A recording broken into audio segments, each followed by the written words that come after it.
is wrong, and Secretive Secrets, for example, they cover a plethora of topics such as self expression, self awareness, practical spirituality, and much more. One thing I really appreciate about your writing style is its characteristic distinctiveness and directness. Because most of spiritual thinkers whom you admired and considered your idols were developing your perspective, and if so, how did they inspire you? Lots of them actually. If you talk of directness, axioms in no way beat around the bush. They are so short, so pithy, so succinct. Simple thing, a very simple thing. 2 plus 2 is 4. I say 5. Will that lower your self confidence? If like 2 plus 2, someone says 5, and the other people start laughing and like, oh my god, she's so dumb, he's so dumb, then that would make us like feel very bad about ourselves. That's fine, that I understand. That is another thing. But would you start doubting whether 2 plus 2 is actually 4? I'm saying 5. 9 and 10, 2 are here.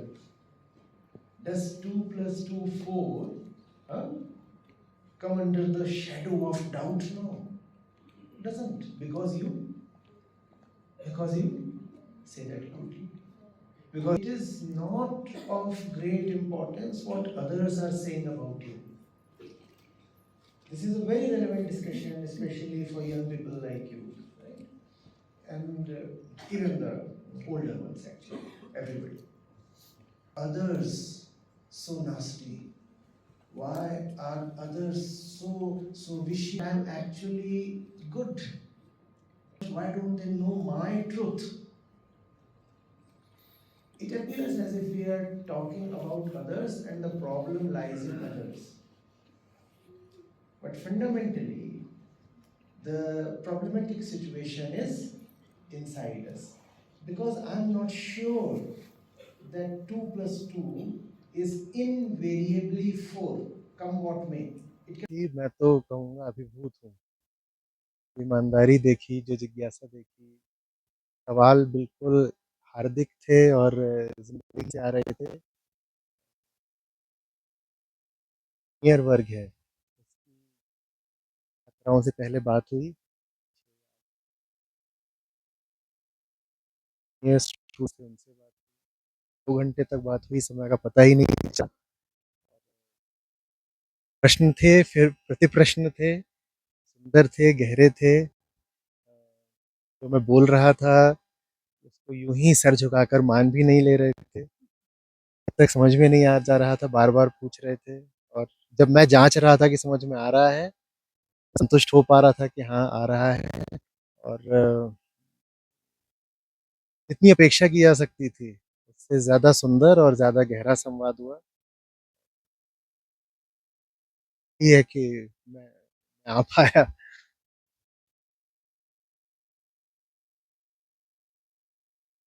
पहले क्या होता था कि हम शिकायत करते थे कि हमें दुनिया और समाज ने और परंपरा ने दबा रखा है। आज से आप 50 साल पीछे जाएँगे ना, तो बड़ी बात मानी जाती थी कि युवा विद्रोह करे और बाहरी दिशा में वो विद्रोह कई बार आवश्यक भी होता था। दमनकारी व्यवस्थाएँ होती थीं, जो व्यक्ति पर, युवा पर चढ़ी बैठी होती थी, तो अच्छा था, आवश्यक था कि युवा विद्रोह करे। जो अभी लेकिन पीढ़ी निकल कर आ रही है, इनका काम दोहरा है। इन्हें बाहर जो ठीक नहीं है, उसको तो ठुकराना ही है, इन्हें उसको भी ठुकराना है जो भीतर ठीक नहीं है। क्योंकि हुआ ये है कि बाहरी बातों को ठुकराने के नाम पर चलन चल निकला है अपनी ही बात को सही मानकर स्वीकार कर लेने का। तो जो बाहरी शोषक है उसको तो हम ठुकरा देते हैं और जो हमारे ही भीतर हमारा शोषक बैठा है, हम उसके गुलाम हो जाते हैं। तो आज का जो युवा है मैं कह रहा हूँ उस पर दोहरी ज़िम्मेदारी है।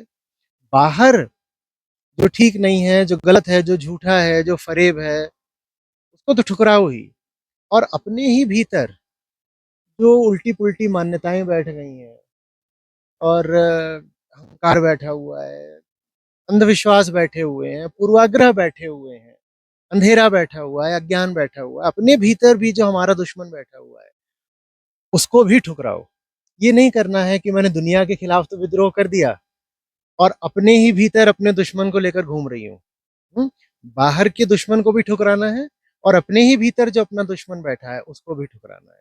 यही संदेश है।